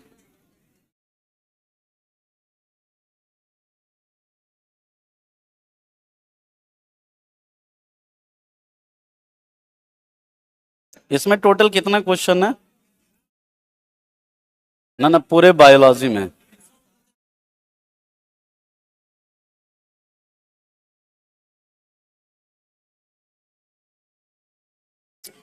देखो खत्म करने का तो हम एक दिन में खत्म कर दें, लेकिन वैसे खत्म करने का मतलब नहीं है ना। हो जाएगा लगभग, ना 10 दिन नहीं लगेगा, एक हफ्ता में हो जाएगा।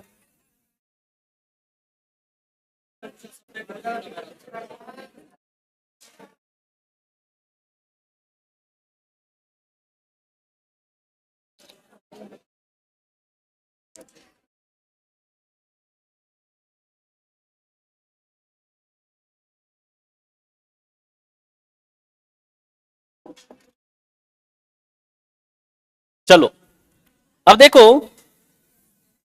जो डीएनए है, डीएनए में एक होता है नाइट्रोजनी क्षार, नाइट्रोजिनस बेस या नाइट्रोजनी क्षार होता है। कौन कौन सा नाइट्रोजनी क्षार, यह भी आपका 2 प्रकार का होता है। एक होता है प्यूरिन, एक होता है पैरामाइडिन। पैरामाइडिन समझना, प्यूरिन बेस जो होता है इसमें आपका होता है एडनिन, और क्या होता है गुआनिन, और दूसरा क्या होता है आपका इधर थाइमिन और साइटोसिन।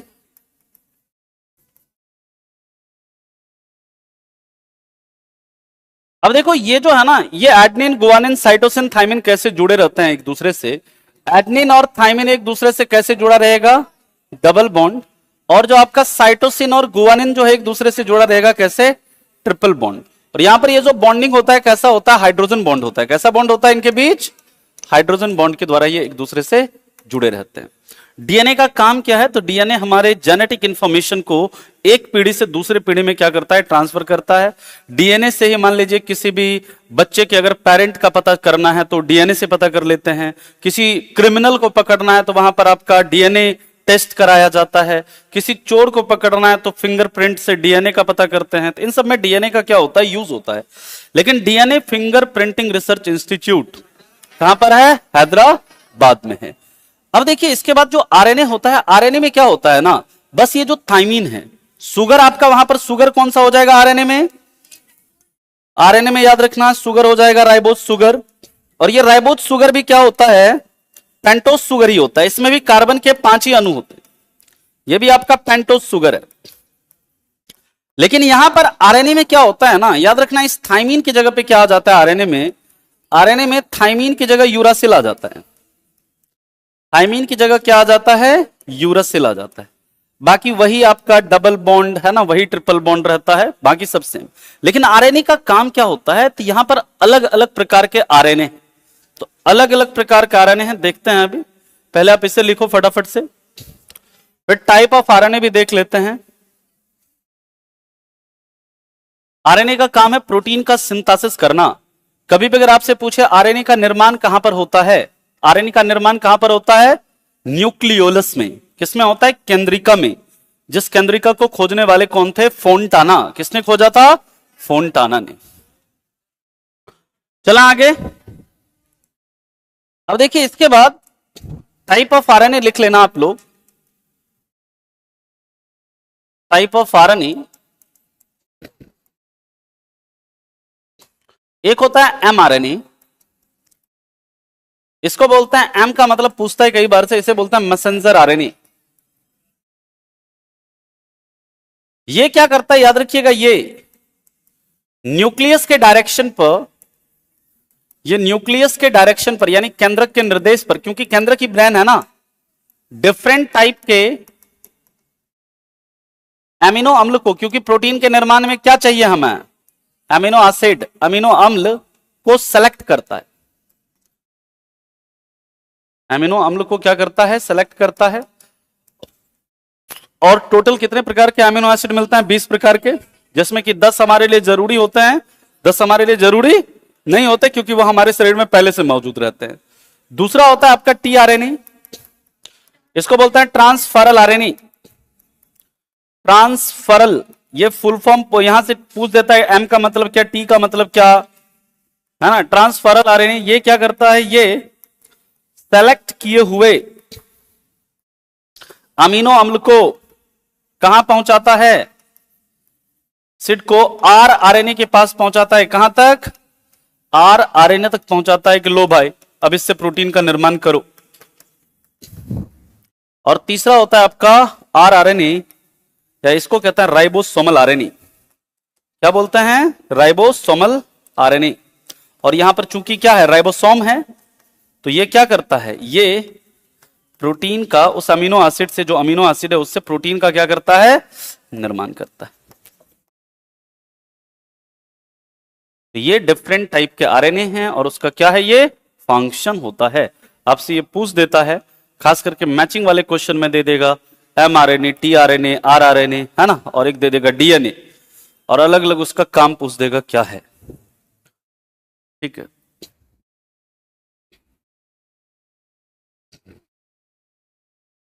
आगे चलें।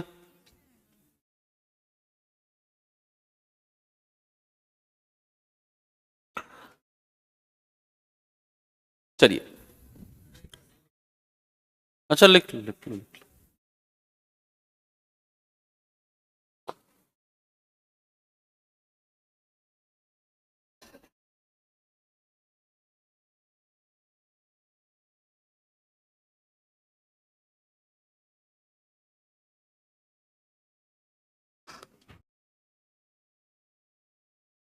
हो गया, आगे चलें। अब देखिए, मानव शरीर की सबसे बड़ी कोशिका निम्न में कौन सा है, क्या है, डिम्ब यानी ओवम। सबसे छोटी कोशिका मानव शरीर में, मानव शरीर में याद रखना, ये तो खैर बता ही दिया आपको।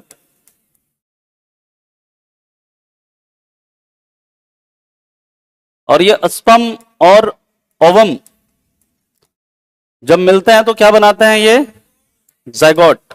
ये काम कहां पर होता है, फैलोपियन ट्यूब में। अगर मान लो फैलोपियन ट्यूब के बाहर अगर निषेचन होता है तो क्या बोलते हैं उसे, इन विट्रो फर्टिलाइजेशन, आईवीएफ या इन विट्रो फर्टिलाइजेशन।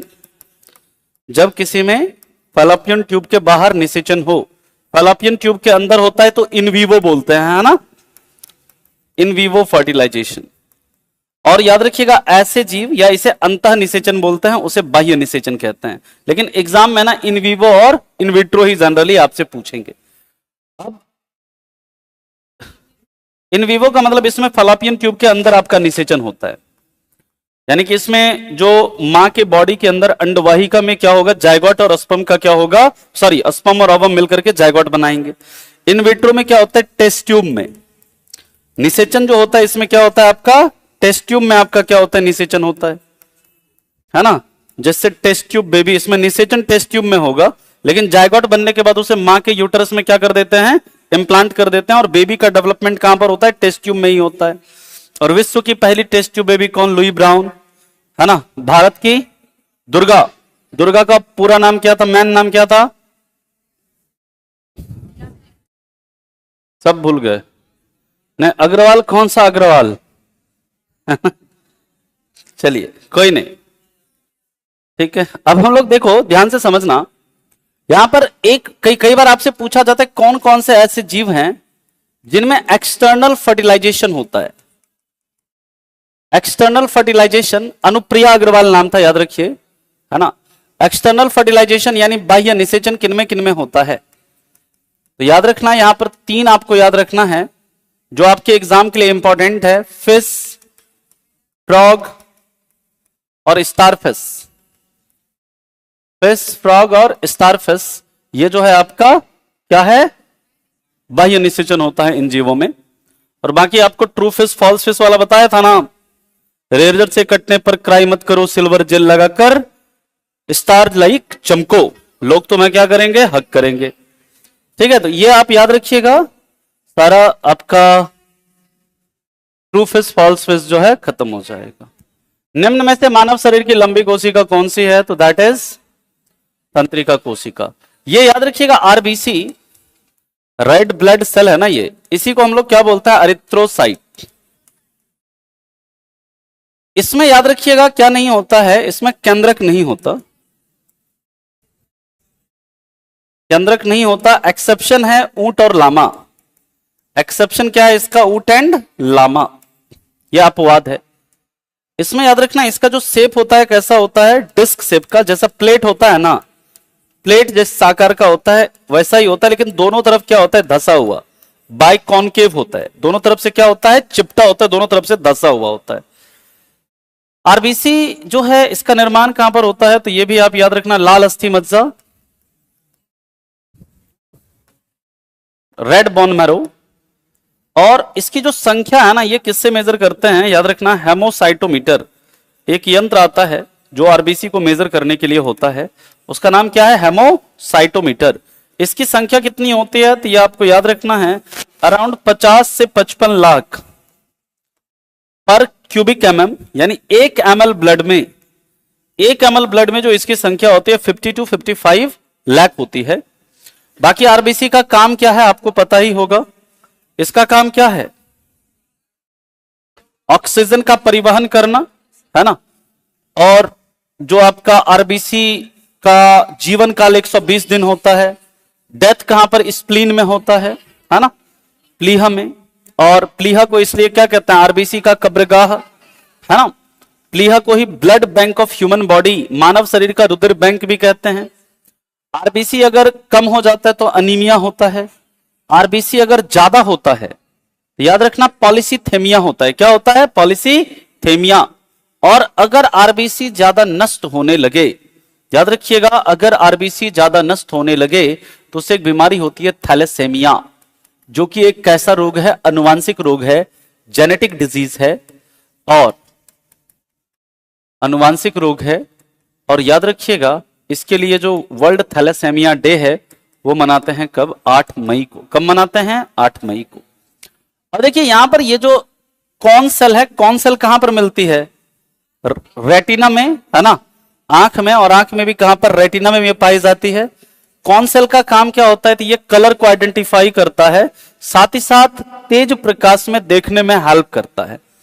अगर किसी में कौन की कमी हो जाती है तो क्या होता है, उससे आपका कलर ब्लाइंडनेस होता है। और कलर ब्लाइंडनेस का पता किससे चलता है, इसके लिए एक टेस्ट होता है, कौन सा, ईसीआरआर टेस्ट। कौन सा, ईसीआरआर टेस्ट। मैंटॉक्स टेस्ट किसके लिए होता है, ट्यूबरक्लोसिस के लिए। टाइफाइड के लिए कौन सा टेस्ट होता है, विडाल टेस्ट, है ना। उसके बाद वेस्टर्न ब्लॉट टेस्ट किसके लिए होता है, एड्स के लिए। एलिसा टेस्ट किसके लिए होता है, एड्स के लिए। एमडीटी मेथड जो है किसके इलाज में यूज करते हैं, एमडीटी कुष्ठ रोग में। एमडीटी का मतलब क्या होता है? तो याद रखना मल्टी ड्रग ट्रीटमेंट, है ना। और कुष्ठ रोग को ही क्या बोलते हैं? हैंसन का रोग। क्या बोलते हैं? हैंसन का रोग। बीएमडी टेस्ट किसके लिए होता है? BMD test bone mineral density test osteoporosis के जांच के लिए होता है। किसके लिए? ऑस्टियोपोरोसिस, या जिसे हम बोलते हैं अस्थि मृदुता, जिसमें कि हमारी हड्डियां अंदर से क्या हो जाती है? खोखली हो जाती है। और ये अस्थि मृदुता के लिए वर्ल्ड ऑस्टियोपोरोसिस डे कब मनाते हैं? 20 अक्टूबर को। कब मनाते हैं?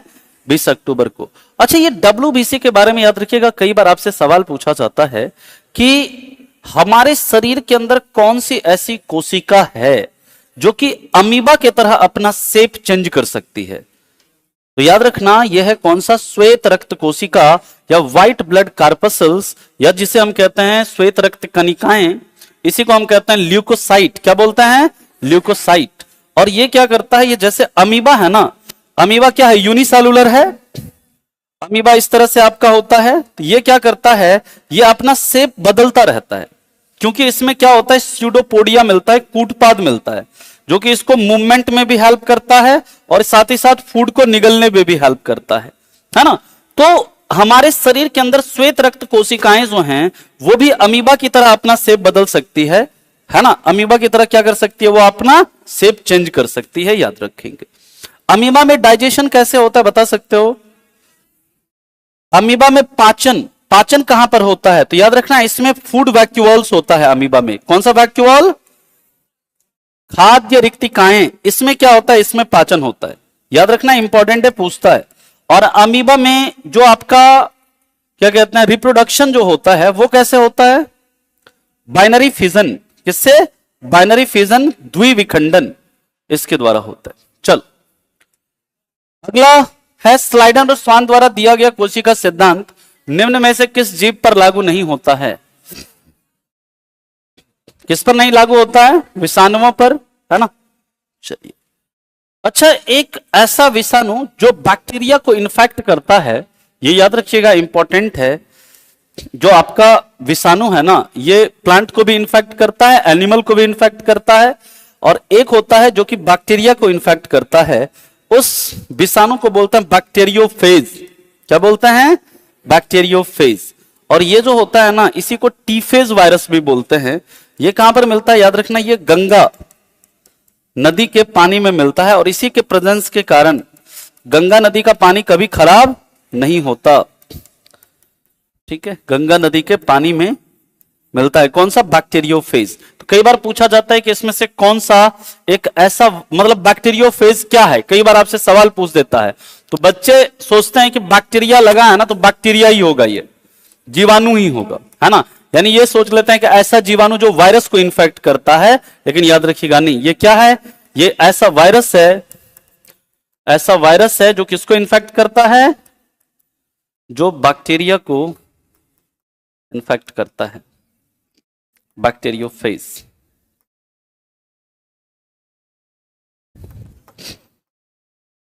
ठीक है, तो ये लिख लीजिएगा, इंपॉर्टेंट। अगले सवाल पर चलते हैं। इसके बाद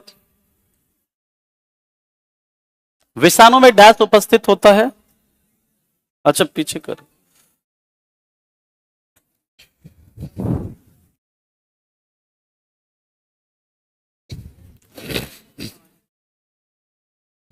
ठीक है, अच्छा,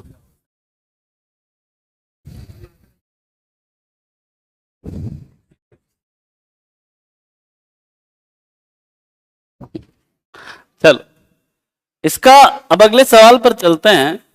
विषाणु में डैश उपस्थित होता है, क्या होगा? या तो डीएनए या दोनों उपस्थित नहीं होता, है ना। चलो, वायरस के ऊपर प्रोटीन की एक लेयर होती है, जिसे क्या बोलते हैं? वायरस जो है ना, देखो, एक तो इसमें क्या होगा, इस तरह से बीच में होगा जेनेटिक मटेरियल, और उसके चारों तरफ क्या होगा? प्रोटीन की एक लेयर होगी, जैसे हम लोग इसे क्या बोलेंगे? कैप्सिड। और ये याद रखिएगा, ये क्या है? इधर डीएनए, या तो डीएनए या आरएनए। अब ध्यान से समझना, अगर मान लीजिए जो वायरस में, अगर मान लो कि वायरस से अगर आप क्या हटा दो? कैप्सिड हटा दो, वायरस विदाउट कैप्सिड, अच्छा, बिना कैप्सिड के, बिना अनुवांशिक पदार्थ के विषाणु, हाँ, जिसमें कि सिर्फ और सिर्फ क्या प्रोटीन का लेयर है, तो उसे क्या बोलते हैं, प्रायोन्स बोलते हैं। क्या बोलते हैं, प्रायोन्स, है ना। ये सब सवाल आपसे बन जाता है। ये तो कई बार खैर पूछा हुआ है कि बिना कैप्सिड के विषाणु को क्या कहते हैं, वायरॉइड कहते हैं।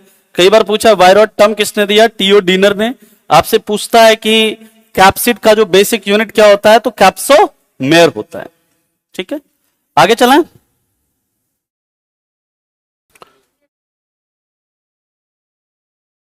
बताइए, ये तो आसान है बहुत। मानव में सबसे लंबी कोशिका, सबसे बड़ी पादप कोशिका, ये कार्लोपैक्टोसोफेलिया है ना। पुरुषों में सबसे छोटी कोशिका शुक्राणु, ठीक है, ये है, ठीक है।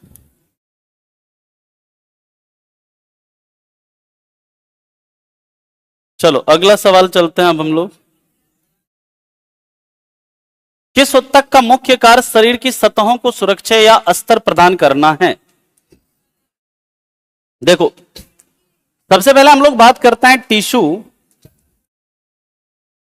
टिश्यू यानी उत्तक।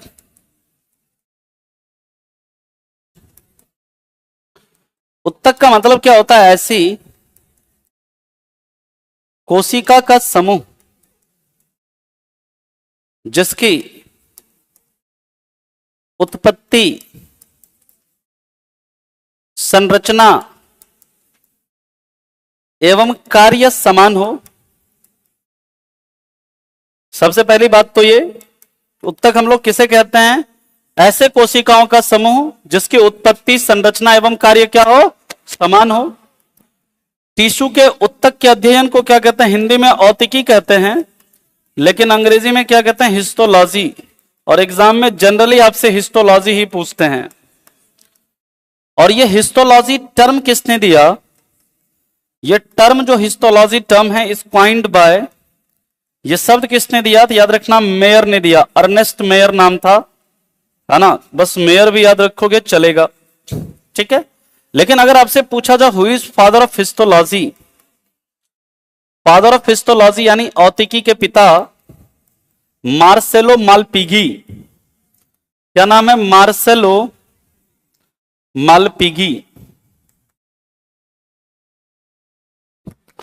अब देखिए, जो हमारे शरीर में अलग अलग प्रकार के उत्तक होते हैं।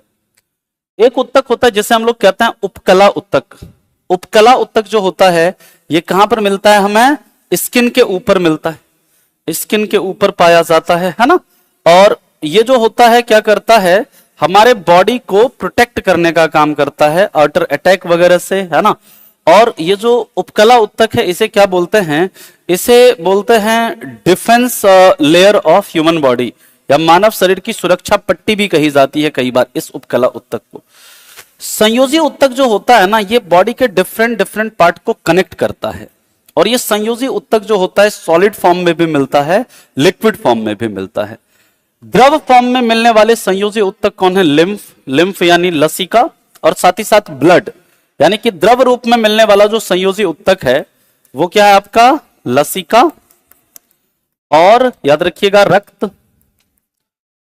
और साथ ही साथ जो सॉलिड फॉर्म में मिलने वाले जो संयोजी उत्तक हैं वो आपके क्या है, बोन, लिगामेंट। बोन भी क्या एक प्रकार का टिश्यू ही है ना, कनेक्टिव टिश्यू। लिगामेंट है, इसके बाद टेंडन है, इसके बाद याद रखिएगा कार्टिलेज है ना, क्या है, कार्टिलेज। ये सब क्या है, ये सब सॉलिड फॉर्म में मिलने वाले क्या है, आपके कनेक्टिव टिश्यू हैं।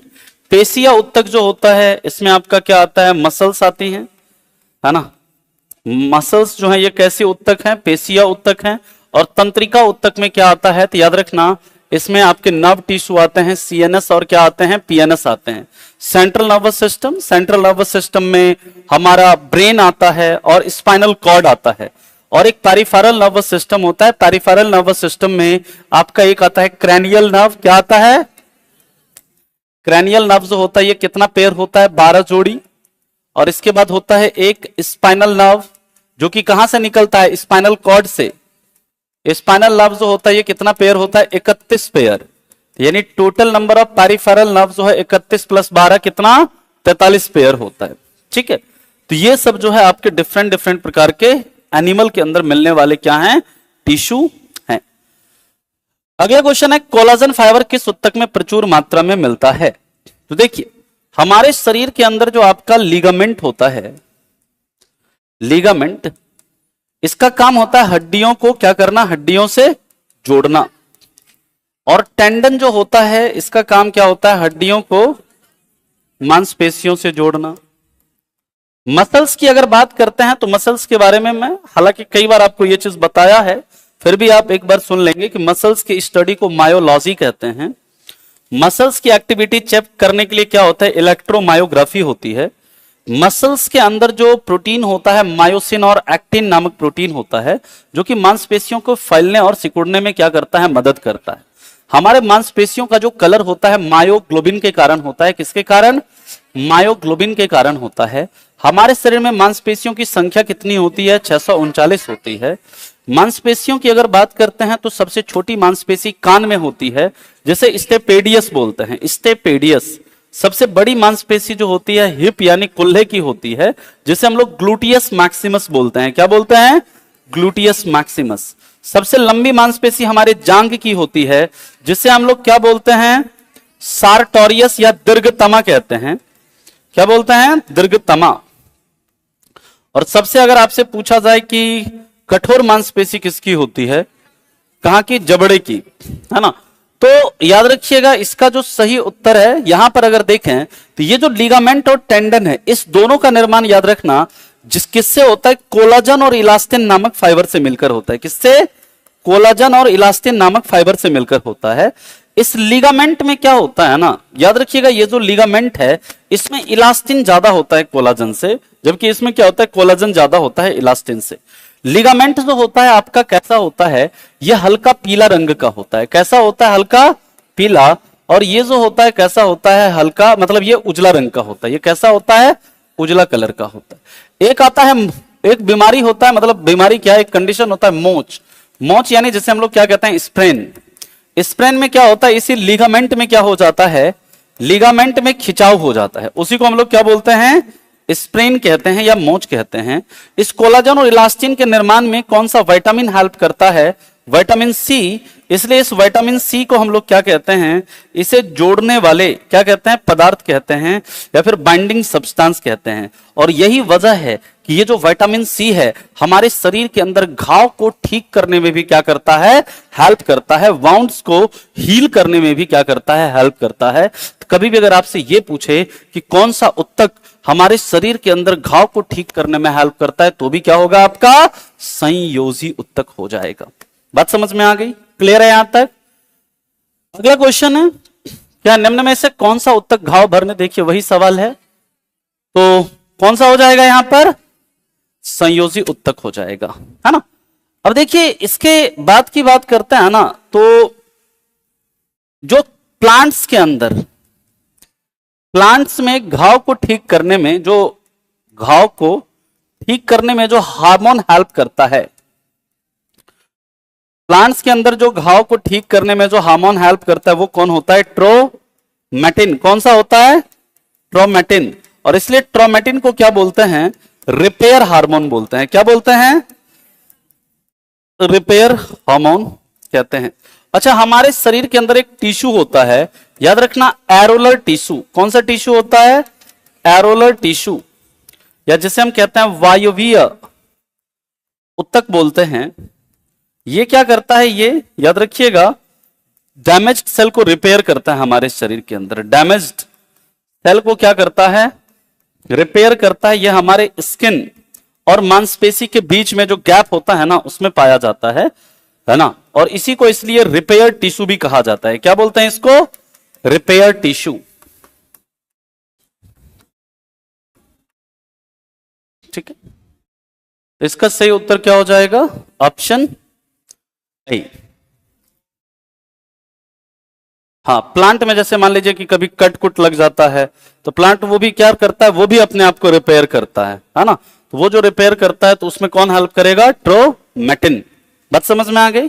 ठीक है, चलिए नेक्स्ट हम लोग बात करते हैं इसके बाद फेसिया, टेंडन, लिगामेंट, पेशिया, उत्तक। देखिए ये जो फेसिया नामक जो टिश्यू होता है ना, मांसपेशी और डिफरेंट ऑर्गन्स को अपने में क्या करेगा, अटैच करेगा। ये फेसिया एक तरह से मतलब क्या होता है, फाइबर होता है, पूरे शरीर में ये फैला हुआ होता है ये फाइबर। टेंडन जो होता है ये क्या करता है, मांसपेशी को हड्डी से जोड़ता है। लिगामेंट हड्डी को हड्डी से जोड़ता है। और पेशिया, उत्तक का क्या काम है, हमारे शरीर में गति को क्या करना, उत्पन्न करना, यानी मांसपेशियां जो है हमें मस्कुलर मूवमेंट में क्या करती है, हेल्प करती है। तो क्या हो जाएगा, ए का 4,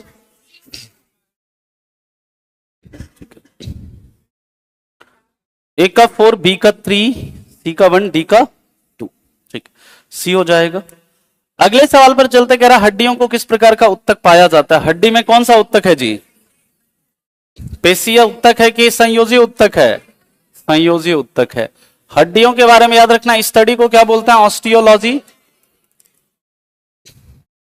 इसके बाद याद रखिएगा जो हड्डियों का निर्माण का जो प्रक्रिया है क्या बोलते हैं, ऑस्टियोजेनेसिस, ऑस्टियोजेनेसिस है ना। हड्डी जिस कोशिकाओं से मिलकर बनी होती है क्या बोलते हैं, ऑस्टियोसाइट। जहां पर भी ऑस्टियो वर्ड आ जाए समझ जाइए वो किससे रिलेटेड है, बोन से रिलेटेड है।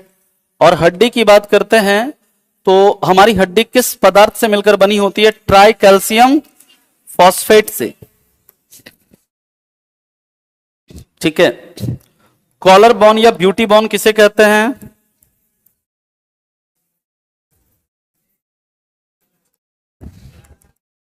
क्लाविकल को किसे बोलते हैं, क्लाविकल।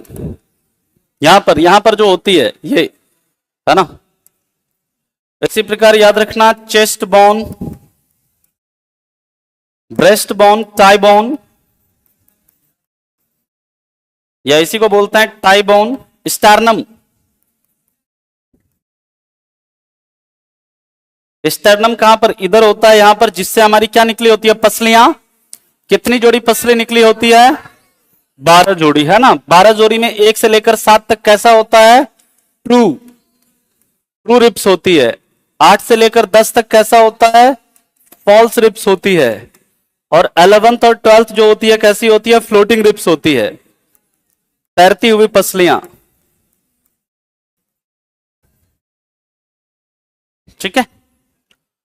चलिए अब इसके आगे हम लोग बात करते हैं, सोल्जर ब्लेड किसे कहते हैं, बता सकते हैं, सोल्जर ब्लेड। ये जो पीछे ये वाला जो बोन होता है ना, इधर इधर यहां पे, इसे बोलते हैं हम लोग स्कैपुला। स्कैपुला को ही सोल्जर ब्लेड कहा जाता है,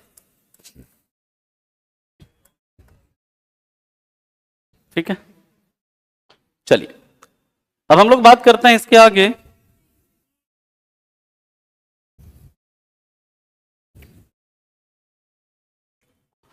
आज 29 तारीख हो गया ना जी, चलो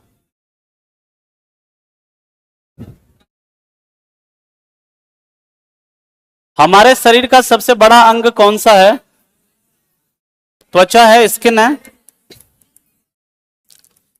स्टडी को क्या बोलते हैं, डर्मेटोलॉजी।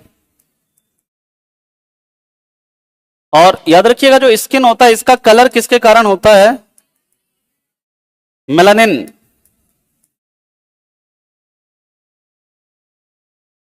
ठीक है। जो गुर्दा है, गुर्दे की स्टडी को क्या बोलते हैं, नेफ्रोलॉजी। और गुर्दे के ऊपर एक मेम्ब्रेन होता है जिसे हम लोग क्या बोलते हैं, पेरिटोनियम मेम्ब्रेन। ये तो पेट है, पेट से कौन सा रस निकलता है, जठर रस, है ना।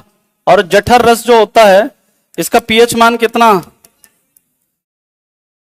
इसमें क्या होता है, HCl। और आपको बताया था जो हमारा स्टमक है कुछ इस तरह से होता है, इस तरह से होता है।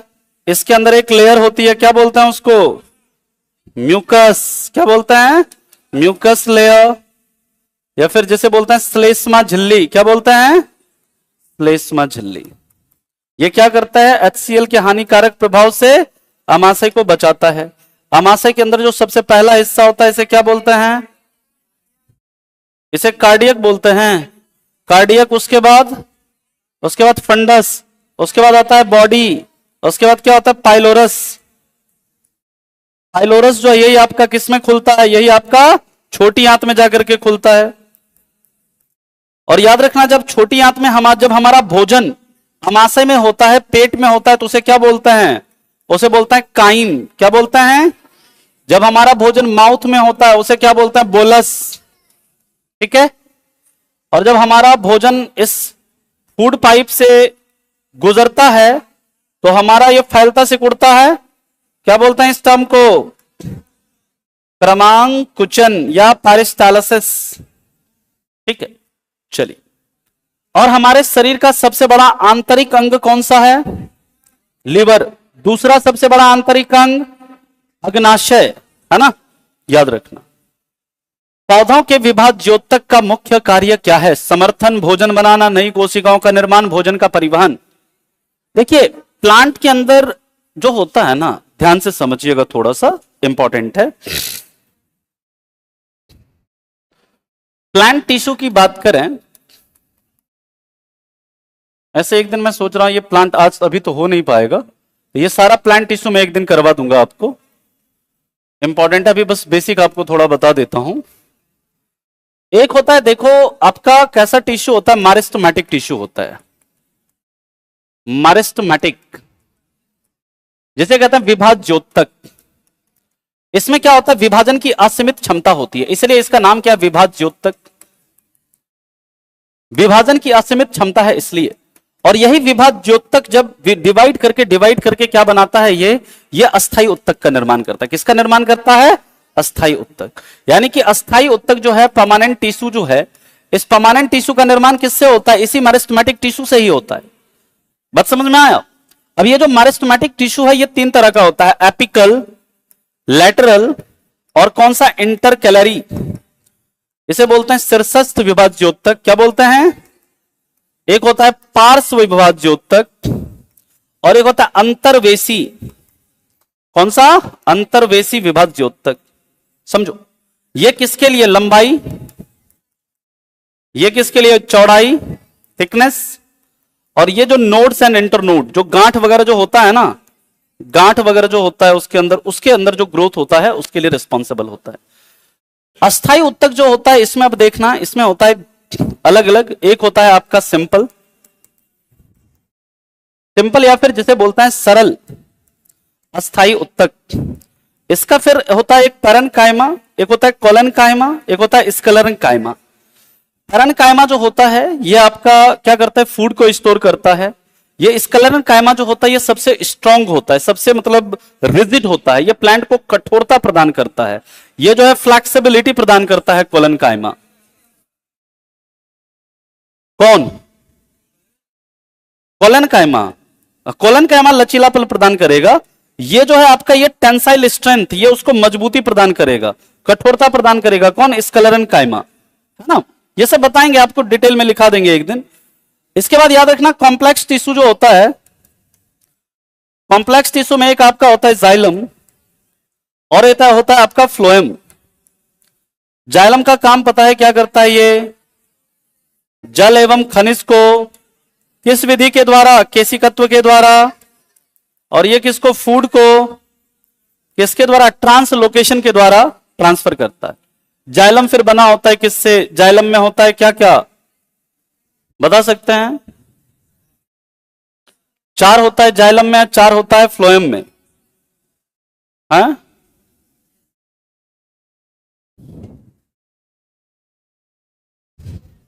चलो कोई नहीं, एक दिन इसको हम पूरा बता देंगे आपको। क्या जी जाइलम फाइबर क्या होता है, सीब ट्यूब क्या होता है ना, जाइलम पैरेन्काइमा, जाइलम कोलेनकाइमा, ये सब करा देंगे। अभी अब समय नहीं है क्योंकि मेरी 12 बजे से क्लास है ना, तो फिर ऑनलाइन क्लास है, तो इसलिए मैं 4 मिनट और पढ़ा पाऊंगा आपको, और 4 मिनट में हो नहीं पाएगा, तो मैं करा दूंगा किसी दिन, पूरा जाइलम फ्लोएम अच्छे से करवा दूंगा।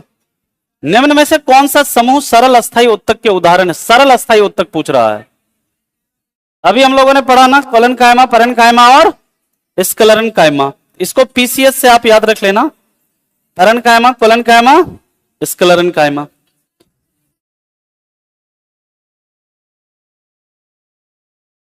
ये क्या है, नई कोशिकाओं का निर्माण होगा, बेसिक तो है ना। चलो एक क्वेश्चन और कर लेते हैं, है ना। कोलेनकाइमा नामक पादप उत्तक का क्या कार्य है? जल परिवहन, यांत्रिक समर्थक और लचीलापन, भोजन संग्रहण, प्रकाश संश्लेषण। लचीलापन, है ना जी। चलो इसके आगे चलते हैं, रुक जाइए, देखते हैं जितना हो पाता है कर लेते हैं। जाइलम और फ्लोएम किस प्रकार के पादप उत्तक हैं? सरल हैं या जटिल हैं? जटिल हैं, अभी हम लोगों ने पढ़ा है। मिलाइए इसको।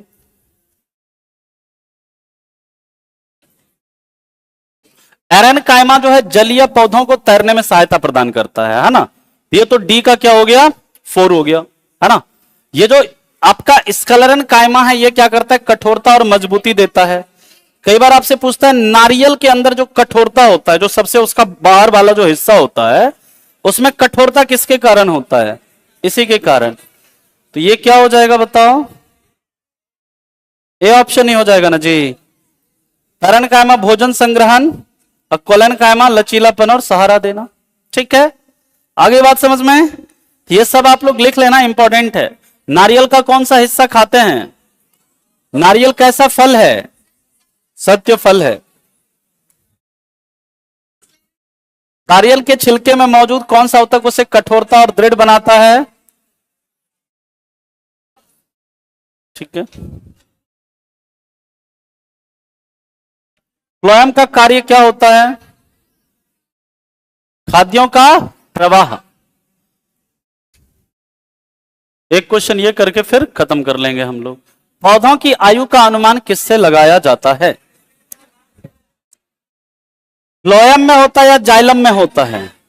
याद रखना ये किसमें होता है? जाइलम में होता है। इस तरह से आपका होगा।